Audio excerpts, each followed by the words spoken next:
He's done well to do, but let's see over the next few months how he does. Manchester United beat Manchester City this Saturday at Old Trafford, winning 2-0 in the Premier League derby, in a match that marked Michael Carrick's first game in charge of the team in this competition. It was a result that immediately caught attention, not only because of the scoreline, but because of what it represented. However, despite the victory, not everything was treated as perfect. And before we go any further, don't forget to subscribe to the channel and leave a like for more videos like this. From the opening minutes, it was clear this was not just another game. United approached the derby with urgency, intensity, and a visible desire to respond. There was more aggression in the press, greater commitment off the ball, and a sense that the players understood exactly what this match demanded. This was not a passive United side. It was a team willing to compete. With goals from Mbeumo and Dorgu, Manchester United won the derby, won convincingly and won with authority. But the scoreline alone does not fully explain the performance.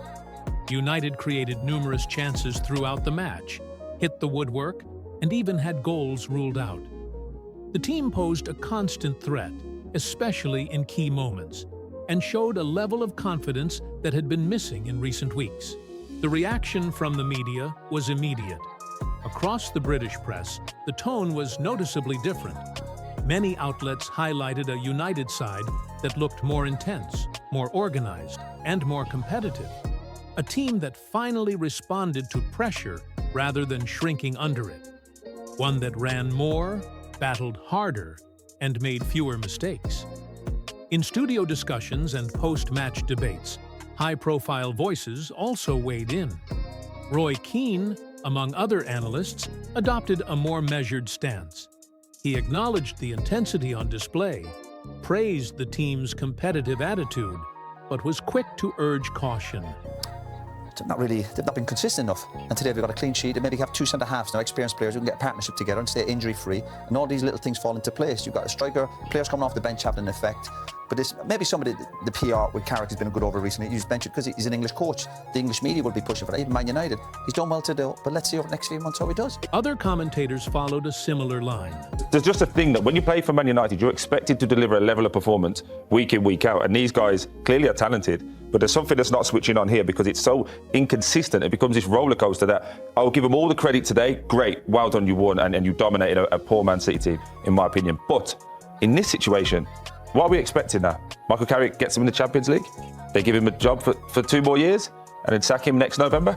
There was praise for the collective organization, the work off the ball, and the way United managed to limit an opponent that usually controls matches. Still, the consensus was clear. The challenge now is to turn this performance into a standard, not treat it as a one-off.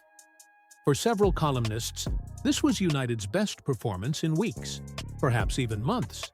Some described it as a long overdue response.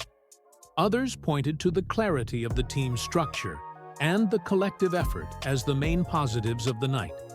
For me, I think the timing, could you argue, cool, yeah, there's bigger names that are going to be available.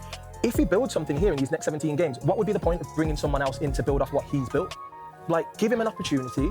He might grow into becoming a top-level coach, and we go, fantastic. Like, I like the fact is that he's an English manager, he's getting an opportunity, and today was a performance that you look at and you go, listen, if this man can build something, he deserves it for me. I don't see the point in looking elsewhere, and you can always say, yeah, that looks good, oh yeah, that looks nice over there, you know what?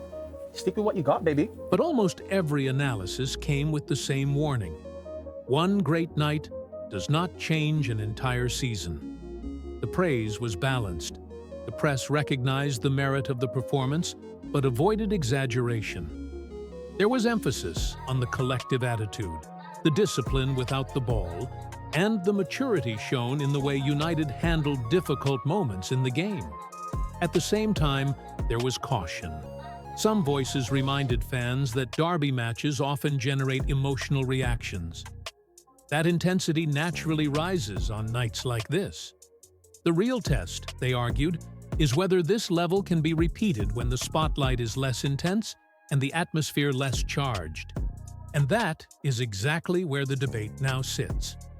In the end, the headlines agreed on one thing. This victory matters. It sends a message. It restores belief. But it only gains real meaning if it is followed by another, and then another, and then one more. Because at Manchester United, the conversation is never just about winning a single game. It is about sustaining the level once the excitement fades. About turning a strong performance into a habit, not an exception. Now, with the spotlight firmly back on Old Trafford, the question is no longer written on the scoreboard. It lies ahead, in the next match and in the next chapter of this season.